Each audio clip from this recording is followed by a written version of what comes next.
예, 드디어 2018년 새해가 밝았고 새해 첫 수요 큐티 기도회잖아요.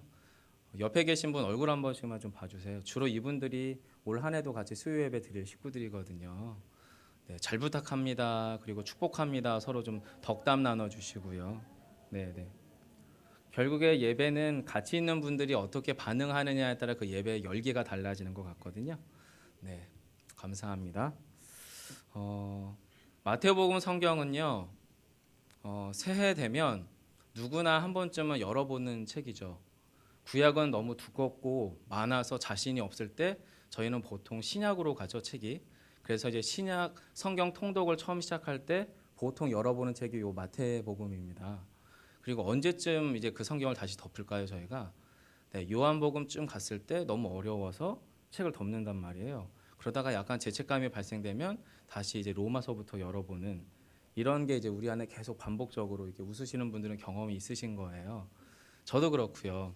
근데 공교롭게도 저희가 이제 룻기를 지나서 지금 이제 마태복음을 보고 있어요. 그리고 마태복음 안에서 같이 큐티를 통해서 이제 본문 절절을 저희가 같이 곱씹어 볼 수 있게 됐어요. 그래서 오늘 큐티 본문을 좀 읽어나가면서 저 역시도 느끼는 바 받은 바 은혜가 많아서 같이 나누려고 하는데 이런 본문 안에는 보이지 않는 긴장감이 있어 보여요. 제가 볼 때에는. 왜냐하면 본문 안에는 두 종류의 왕이 등장합니다. 그렇죠. 첫 번째 왕은 어떤 왕입니까? 네, 헤롯 왕입니다. 헤롯 왕은 그 당시 지금 유다 사회를 지배하고 있는 정치 권력의 최고 정점에 서 있는 사람이 헤롯 왕입니다. 보이지 않는 또 다른 종류의 왕이 있습니다. 누굽니까? 네? 네, 너무 결론적으로 예수로 바로 시작하시면 안 되고요. 본문에 보시면 2절에 어떤 왕이죠? 네, 유대인의 왕입니다. 여러분, 한 국가 안에 한 집단 안에 최고 권력의 정점인 사람이 두 사람이에요. 여러분, 그럼 어떤 일이 일어날까요? 네, 싸움이 일어납니다. 갈등이 일어나고요. 긴장이 일어날 수밖에 없고요. 어느 왕이 죽으면 어느 왕이 사는 거고요. 어느 왕이 살면 어느 왕은 죽어야 되는 겁니다. 사실 본문 안에는 그 긴장감이 있거든요. 근데 이 긴장감을 전혀 모르는 동방박사 세 사람이든 네 사람이든 갑자기 동방박사들이 어디에서 찾아오냐면 동방으로부터 예루살렘 왕궁 한 복판으로 찾아 들어갑니다. 그리고 누구를 찾냐면 헤롯 왕을 찾아요. 그리고는 염장을 지르죠. 뭐라고 염장을 지릅니까? 2절입니다. 유대인의 왕으로 나시니가 어디에 있느냐. 깜짝 놀랄 일이죠. 여러분, 이거는 너무나 갑작스러운 거예요. 마치 어떤 일이냐면 어느 한 가정에 아빠가 있어요. 엄마가 있어요. 근데 갑자기 문을 열고 어떤 사람이 오더니 내가 네 아빠다라고 이야기한 거랑 똑같은 상황인 거예요. 말이 안 되는 상황이거든요. 근데 이 상황 속에서 여러분 헤롯 왕이 지금 흥분하고 있나요? 흥분하고 있지 않습니다. 열내고 있나요? 열내고 있지 않습니다. 그럼 여러분 겉으로 열을 내고 있지 않다는 것은 어디에서 열이 나고 있는 거죠? 예, 속에서 열이 나고 있는 겁니다. 그리고 이 열기는 정확하게 이 본문이 지나서 내일 본문에서 살의로 바뀝니다. 그래서 유아학살로 연결이 돼요. 여러분 본문 안에는 보이지 않는 막대한 긴장감이 있는데요. 첫 번째는 보이는 왕 헤롯 왕과 보이지 않는 왕 아기 예수로 오신 하나님의 역사, 바로 하나님의 왕 대신 예수 그리스도의 하나님의 역사가 서로 충돌합니다. 실제 유대 사회의 역사의 평전에는 왕의 이름은 헤롯 왕으로 기록되어 있을 거예요. 인간의 역사책에는. 하지만 하나님의 역사책에는 그 당시의 왕은 누구로 기록되겠습니까? 예수 그리스도로 기록이 되겠죠. 어찌되면 본문 안에서 지금 여러분과 저는 보이지 않는 긴장 상황을 만나게 되고 있어요. 그 긴장 상황을 무엇이 타고 흘러가냐면 경배라고 하는 단어가 타고 흘러갑니다. 여러분 1절에 헤롯 왕 때에 유대의 베들레헴에서 예수께서 나셨다. 그래서 동방으로부터 박사가 찾아와서 예루살렘의 성 한 복판 왕궁에서 지금 헤롯 왕에게 질문합니다. 유대인의 왕으로 나시니가 어디 계시냐? 그리고 나서 같이 읽어볼까요? 우리가 함께 읽습니다. 시작. 우리가 동방에서 그의 별을 보고 그에게 경배하러 왔노라 하니. 예루살렘 성에서는 아무 일이 일어나지 않았습니다. 아무 일이 일어나지 않았던 아주 조용한 평범한 그저 그런 하루에 불과했던 그 어떤 날입니다. 그 어떤 날에 갑자기 동방으로부터 세 사람이 낯선 이들이 낯선 복장을 하고 낯선 언어를 구사하는 꽤나 시끌벅적한 행렬이 찾아와서는 유대의 왕이 어디에서 났느냐? 우리가 그 왕에게 경배하러 왔다라고 표현합니다. 여러분, 경배라고 하는 단어는 이 당시 고대 사회 안에서 누구에게만 쓸 수 있는 언어예요? 왕에게만 쓸 수 있는 언어입니다. 그러면 아마도 이렇게 했을 거예요. 동방 박사들이 먼저 헤롯 왕이 있는 예루살렘 성전 안으로 찾아 들어갑니다. 그리고 나서 문지기한테 나는 동방로부터 아무개라고 얘기했겠죠. 여러분, 아무개라고 했는데 왕이 쉽게 만나줄 수 있느냐? 쉽게 만나줄 수 없겠죠. 만나줄 수 있다는 것은 이 사람들이 꽤나 뭔가 영향력이 있거나 이름값이 있었던 존재들이었던 것은 분명해 보입니다. 고대 사회에서 이 동방박사라고 불려지는 이 박사들은 점성술을 따라서 점을 치는 종류의 사람들인데 지금으로 치면 천문학자쯤 됩니다. 그리고 그 당시에 점성술이라고 하는 것은 치수, 물을 조절하고 그리고 개간, 땅을 개발하고 농사를 짓고 비옥하게 이 국가를 윤택하게 만드는 일을 하기 때문에 정치적으로 매우 중요한 인물들이었어요. 즉 동방으로부터 온 이 동방 박사들은 헤롯 왕을 아련할 수 있는 사람이었던 거죠. 아련을 해서 헤롯에게 경배를 했어요. 여기까지 헤롯 왕은 기분이 좋았겠죠. 자신은 사실은 원래 순혈, 유대의 순수 혈통이 아니거든요. 이두메인이라고 해서 이방 사람이에요. 근데 이방 사람인데 로마의 좋은 신뢰를 얻어서 유대인들은 원하지 않지만 유대인의 왕으로 되어 있는 사람이 지금 헤롯인 거예요. 그의 왕실의 정통성 내지는 정당성은 항상 위협받고 항상 흔들렸던 사람이 바로 이 헤롯이었어요.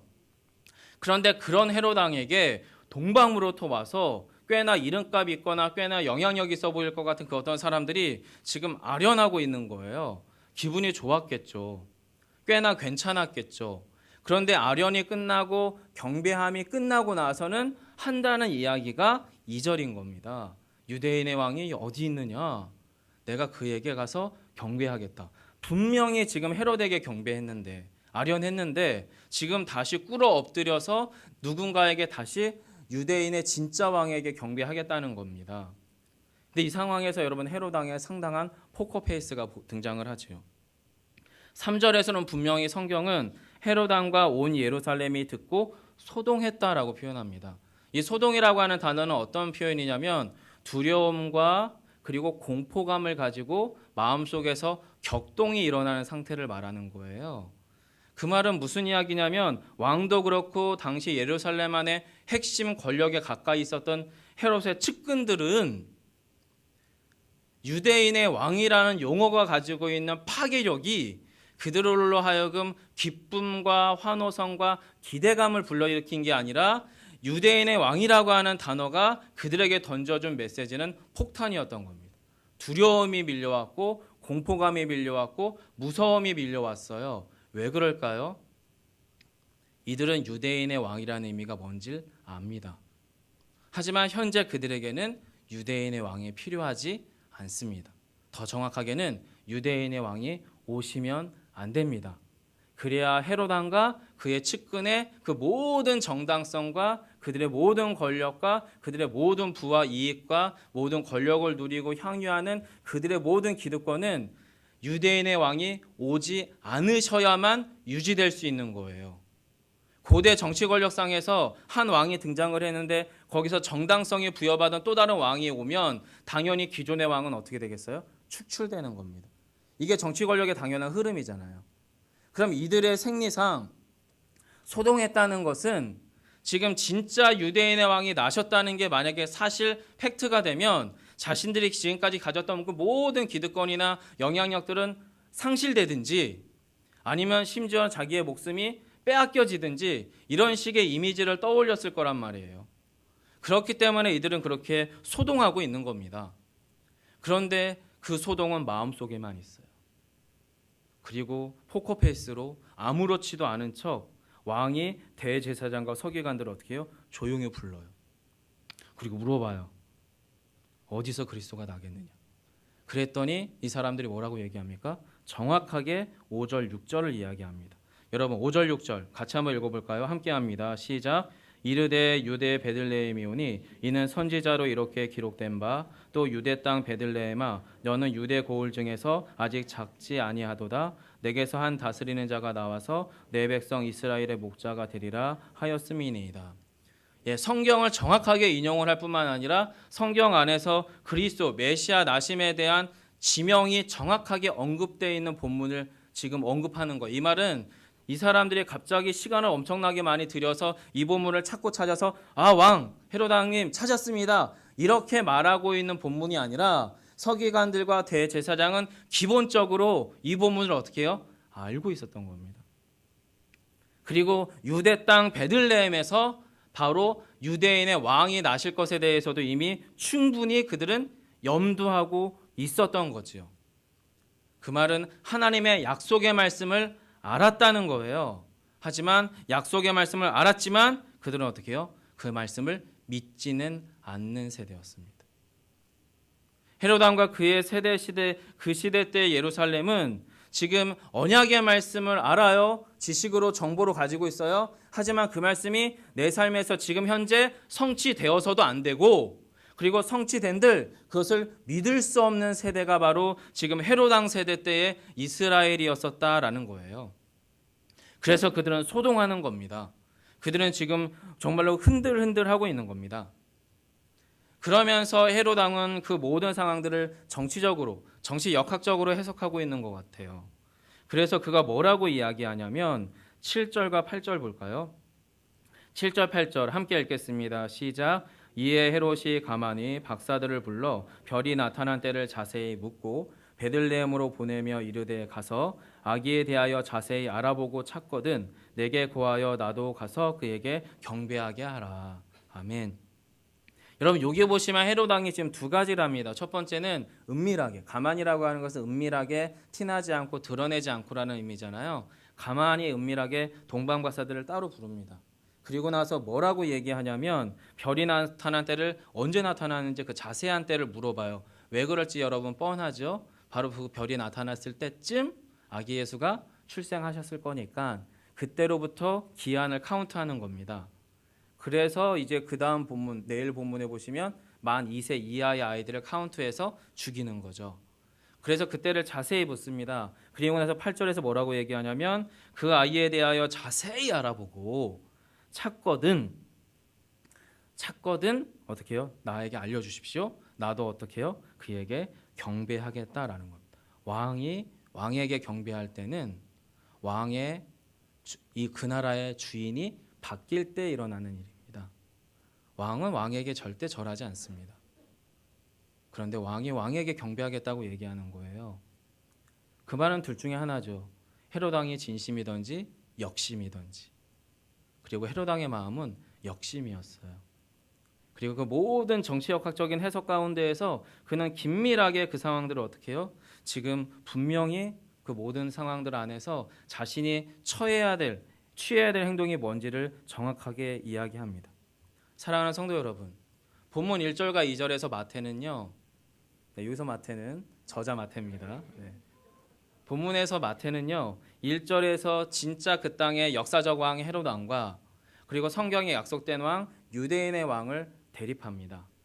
그리고 또 경배라고 하는 단어를 2절에서 쓰고 또 누가 쓰냐면 8절에서 헤롯이 경배라는 단어를 씁니다. 2절에서의 경배는 동방박사들의 진심입니다. 그리고 8절에서의 경배는 헤롯 왕의 역심입니다. 두 가지의 경배가 만납니다. 그리고 그 경배가 만나는 지점 안에서 어떤 일이 일어나냐면 약속은 있어요. 말씀은 알아요. 말씀에 대한 정보를 너무나도 정확한 팩트로 가지고 있어요. 하지만 믿음이 없는 세대 가운데에서 그 약속의 말씀은 두려운 거예요. 꺼리낌이에요. 거부돼야 되는 거예요. 그것이 성취돼서는 안 되는 세대 가운데에서 그 약속의 말씀이 어떻게 해요? 자신들이 기대하지 않은 때에 기대하지 않은 방식으로 성취된 거예요. 그러니까 그들이 취할 수 있는 것은 뭐냐면 내가 가지고 있는 이 두려움, 내가 가지고 있는 이 공포감을 제거할 수 있는 유일한 방식이 뭐냐면 다행히도 메시아는 어른 예수로 오신 게 아니라 강력한 왕권의 예수로 온 게 아니라 미약하고 힘없는 아기 예수로 왔다는 것이 헤롯에게는 절호의 찬스가 되는 겁니다.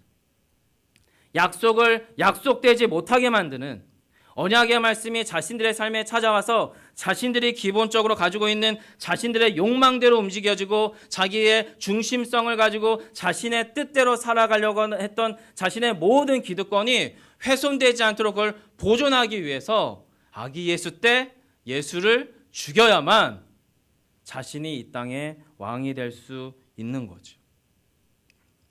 그렇다면 마태는 본문 안에서 유대인의 왕이라는 말을 의도적으로 쓰고 있어요.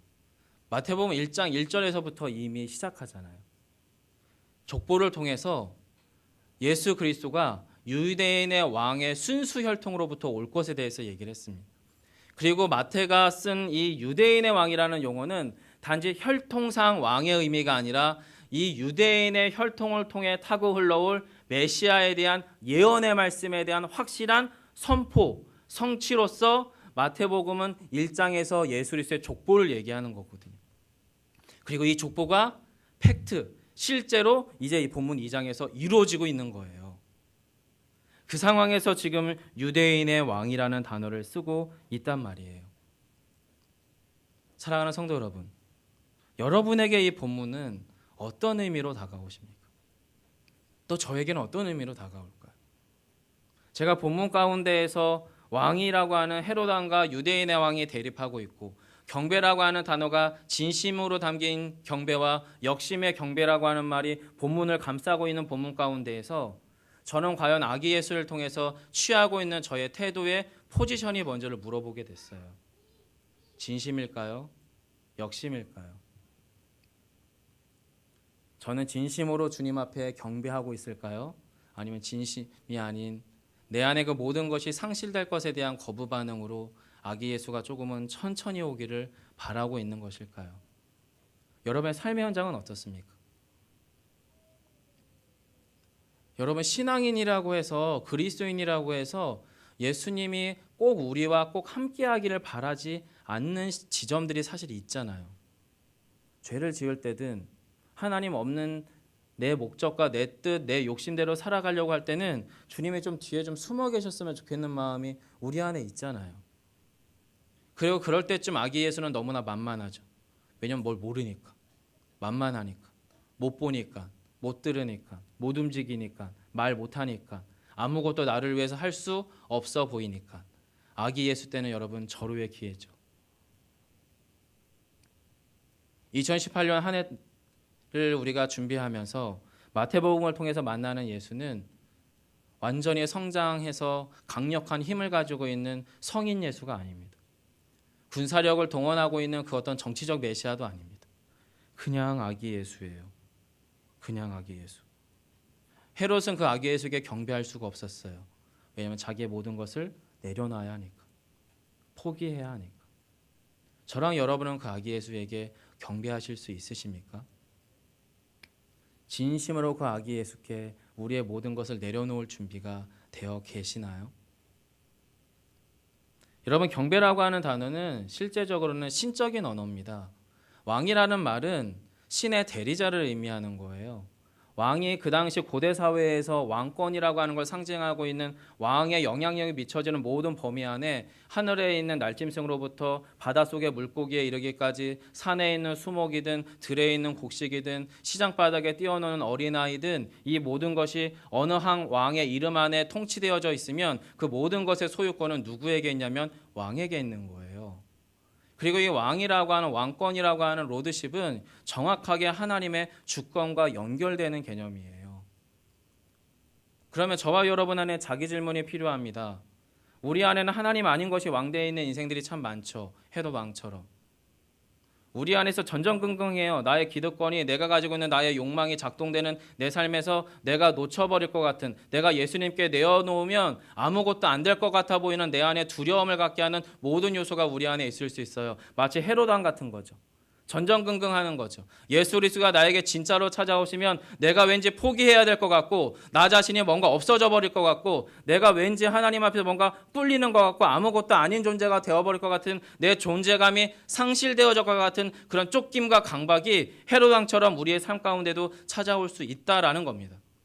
그런 우리 가운데 지금 누가 찾아오셨냐면 그런 것들에 대해서 위협하지 않아요. 그런 것들에 대해서 공격하지 않아요. 그런 것들에 대해서 우리에게 잘못됐다고 말하는 다 큰 예수가 아니라 아기 예수가 우리에게 찾아왔다는 것은 우리에게 복음이고 기회입니다. 왜냐하면 우리의 잘못된 자기중심과 욕망 가운데서 하나님 없는 인생 가운데 하나님으로부터 우리에게 주어졌던 그 모든 것들을 내가 주인인 양 살았던 나의 잘못된 삶의 습성들을 주님 앞에 진심으로 자발적으로 온전히 내려놓을 수 있는 영적 기회가 아기 예수를 통해서 찾아왔기 때문이에요. 아기 예수는 누워있기 때문에 듣지 못하기 때문에 아무것도 못하기 때문에 우리가 내려다보는 존재죠. 하지만 그 주님이 장성하셔서 십자가에 죽으시고 부활하셔서 당신의 보좌 우편에 서 계신 하나님의 아들 되신 예수 그리스도는 우리를 결코 내려다보지 올려다보지 않습니다. 즉 아기 예수는 우리 안에 하나님 아닌 것들, 하나님을 향한 믿음 아닌 것들에 대한 요소를 우리 안에서 온전히 깨트리고 주님 앞에 우리가 자발적으로 내가 주님에 속한 자녀이고 하나님께 속한 종이고 내가 온전히 주님의 뜻대로 살아가기를 소망합니다라고 그리스도인으로 순전하게 고백할 수 있는 마지막이자 또한 분명한 영적 기회임을 여러분 믿으시기 바랍니다. 아기 예수로 우리에게 찾아오신 예수께서 우리에게 요청하는 경배는 본심의 진심의 경배지 역심의 경배가 아니었다라는 거예요. 그리고 마태는 그 의도적인 표현 가운데에서 우리에게 질문합니다. 아기 예수에게 경배하는 게 쉽습니까? 부활하신 진짜 왕 예수에게 경배하는 게 쉽습니까?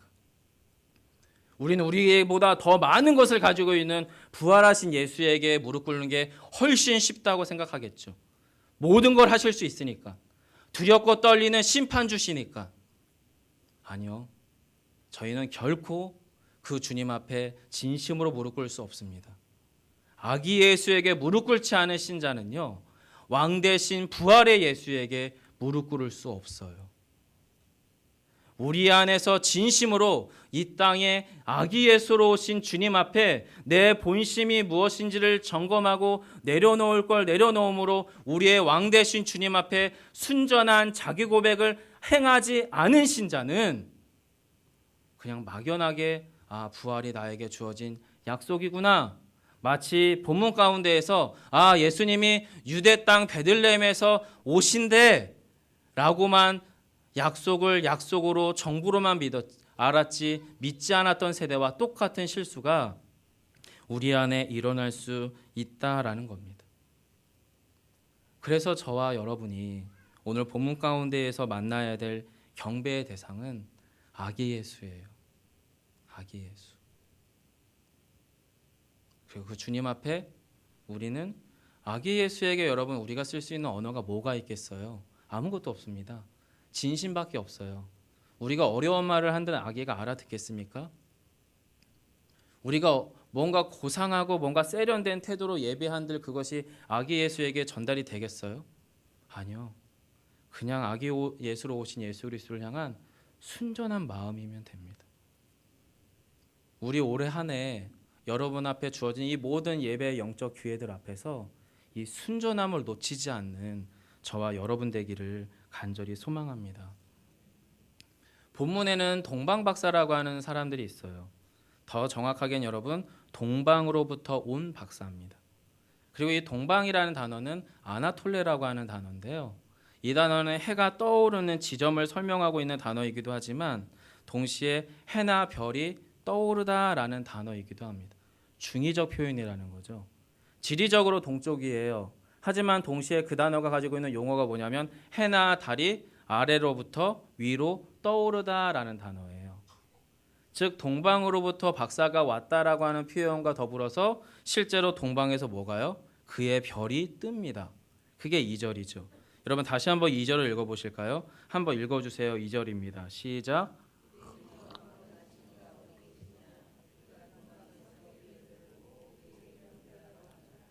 네, 자 보시면 동방박사들의 움직임을 동방박사들이 정한 게 아닙니다. 동방박사들은 어떤 이유인지는 모르겠지만 또 어떤 계기인지는 모르겠지만 자신들이 별을 관찰하는 사람들이니까 그 중에서도 정말 너무나 크고 밝은 빛난 별을 하나 발견하게 된 것 같아요. 그리고 어떤 도움을 받았는지 모르겠지만 그것이 유대인의 왕이 오실 것에 대한 징표다라고 이해한 것 같아요. 이 모든 것 사실 성경은 설명하고 있지 않아요. 그런데 지금 본문이 분명히 정확하게 지적하고 있는 건 뭐냐면 동방으로부터 그 별이 움직였고 그 별의 움직임을 따라서 동방 박사들이 흘러 이동해서 와서 보니까 어디냐면 예루살렘인 거예요. 여러분 이것은 정확하게 신자들의 삶의 행태를 보여줍니다. 그의 별이라고 하는 것은 우리의 왕 대신 예수 그리스도에 대한 징표죠. 표지죠. 본문에 등장하는 별은. 그리고 그 별을 따라 동방 박사들은 어떻게 해요? 움직입니다. 움직이면 별이 움직이면 그들도 움직이고 별이 멈추면 그들도 멈추면서 흘러 예루살렘까지 오게 됩니다. 여러분 중의적 표현입니다. 동방이라는 말은 두 가지 의미라는 거죠. 동쪽으로부터 또한 떠오르는 별에 대한 의미. 그리고 이 별이라고 하는 이 시각적인 이미지가 본문 전체를 어떻게 해요? 감싸고 있어요. 왜냐하면 동방 박사들의 모든 움직임은 결국 그 별을 따르거든요. 그 별은 아마 예루살렘 어디쯤 멈춘 것 같아요. 그래서 봤더니 예루살렘은 유대 국가의 왕궁이잖아요. 그래서 헤롯 왕에게 찾아간 거예요. 별을 보고. 당연히 왕이니까 왕궁에서 난 줄 알고. 그런데 갔더니 거기는 아기 예수가 없는 거죠. 그래서 헤롯 왕이 그걸 알아버렸어요. 그래서 인간의 역사가 시작합니다. 진심이 아닌 역심을 가지고 그리고 정말로 주님을 향한 경배의 마음이 아닌 살의를 가지고 경배라고 하는 포장을 가지고 아기 예수를 잡아 죽이려고 하는 인간의 역사, 헤롯 왕의 역사가 바로 그들의 움직임에 의해서 시작됩니다. 하지만 그 왕궁으로부터 빠져나왔을 때에 그 별은 기다렸다는 듯이 다시 동방박사들이 어떻게 해요? 이동시켜요. 그리고 베들레헴의 그 어떤 말구유가 있는 마을국간으로 인도하는 거죠. 그리고 거기에 정확하게 딱 멈춰 섰을 때 그들이 어떤 반응을 하냐? 그게 여러분 9절 10절인데요. 9절 10절 같이 한번 읽어보겠습니다. 함께합니다. 박사들이 왕의 말을 듣고 갈새 동방에서 보던 그 별이 문득 앞서 인도하여 가다가 악이 있는 곳 위에 머물러 서 있는지라 그들이 별을 보고 매우 크게 기뻐하고 기뻐하더라. 여러분 본문에 보시면 역시 이 동방박사들의 움직임은 시각적입니다. 별이 먼저 움직입니다. 그 별을 따라 움직여요. 별이 그 어느 곳에 멈춰 섰어요. 그리고 그곳을 마태는 뭐라고 표현하냐면 악이 있는 곳 위라고 표현합니다. 아기가 있는 곳 위에 그 별이 멈췄어요. 이제 별의 목적과 역할은 끝났어요. 왜냐하면 그 별은 예수 그리스도를 가르치고 있기 때문에. 그래서 그들은 별을 보지 않고 어디를 봅니까? 아기 예수가 계신 곳을 봅니다. 하늘이 아니라 땅을 봅니다. 하늘이 아니라 세상 가운데 있는 가장 지저분한 짐승들의 말통에 누워 계신 아기 예수를 봅니다. 근데 보고 있는데 그들은 어떻게 반응하냐면 지금 10절에 보시면 별을 보고 매우 크게 기뻐하고 기뻐하더라. 이게 여러분 표현할 수 있는 최상급의 표현입니다. 기쁨을 표현할 수 있는 최상급의 표현. 우리의 예배와 경배는 무엇을 동반해야 되냐면 이 기쁨을 동반해야 됩니다. 어떤 기쁨이냐면 예수 그리스도를 발견해내는 기쁨. 저와 여러분의 예배와 저와 여러분의 삶 가운데 세상이 알지 못하는 기쁨을 유지해 나갈 수 있는 유일한 영적인 비결은 뭐냐면 세상이 알지 못하는, 세상이 감당할 수 없는, 세상으로선 도저히 깨달을 수 없는 예수 그리스도를 발견하는 기쁨이 저와 여러분의 예배와 삶의 현장 안에 지속적으로 반복적으로 우리 안에 드러날 때 우리 안에서는 무엇이 어떻게 충만해지겠어요? 최상급의 기쁨이 세상이 그 어떤 상황일지라도 내 안에 어떤 상황들이 혹여 어떤 결핍이 발생될지라도 그것에 더 이상 좌지우지 당하지 않는 세상이 빼앗을 수 없는 기쁨이 우리 안에 충만할 줄 믿습니다. 그 기쁨을 우리가 누리려면 별을 보는 행위가 필요하죠. 예수 그리스도를 가르치는 표지를 볼 수 있는 영적인 안목이 우리 안에 있어야 합니다. 이걸 제가 조금 성급하게 적용하자면 여러분 큐티를 열심히 해주시기 바랍니다. 말씀 가운데 계신 그리스도를 발견할 수 있는 유일한 길은 말씀을 주목하여 보며 그 말씀이 삶과 우리에게 무엇을 뜻하는지 묵상하실 때만 가능합니다. 아, 큰 별이다. 아, 좋은 말씀이다. 여러분 이거 가지고는 어렵습니다. 이것은 여러분 앞에 본문에 나오는 서기관과 대제사장과 헤롯도 합니다. 성경에 이 말씀이 있어. 좋은 말씀이야. 다 합니다, 여러분. 예수를 잡아 죽이려고 했던 헤롯도 그건 합니다. 진짜 우리가 해야 되는 것은 예수 그리스도를 가르치는 말씀, 정말로 그리스도를 가르치는 표지된 이 말씀의 길을 쭉 따라서 올 한 해 저와 여러분이 순전하게 걸어감으로 세상이 알지 못하는 그 큰 기쁨, 예수 그리스도를 발견하는 기쁨이 저와 여러분 가운데 있기를 소망해요. 본문은 그렇게 시각적으로 우리를 인도해 갑니다. 그리고 시각적으로 인도해 가는 그 지점에서 이 동방 박사들은 자신들이 자신의 고향으로부터 준비해 왔던 이 놀라운 세 가지의 예물을 갖다 드리죠. 여러분 세 가지 예물이 무엇을 뜻하느냐? 여러분 이 큐티 책이 너무나 친절해서 다 설명해 놨습니다. 아주 오래전부터 아주 오랜 교회 전통 가운데에서 이미 해석된 해석이고요. 거기에 뭘 더 덧붙일 필요도 없습니다. 황금은 주 하나님께서 우리 가운데 보여내신 참 왕 대신 예수 그리스도의 왕권을 의미합니다. 그리고 유향이라고 하는 것은 제사장들이 하나님 앞에 소제로 갖다 드릴 때 하나님께 드려지는 이 소제에 드려지는 제물이 하나님께 속하여 향기로운 제물이 되도록 거기에 첨가되어지는 게 뭐냐면 유향입니다. 그리고 그 작업을 그 과정을 누가 감당하냐면 제사장이 감당하죠.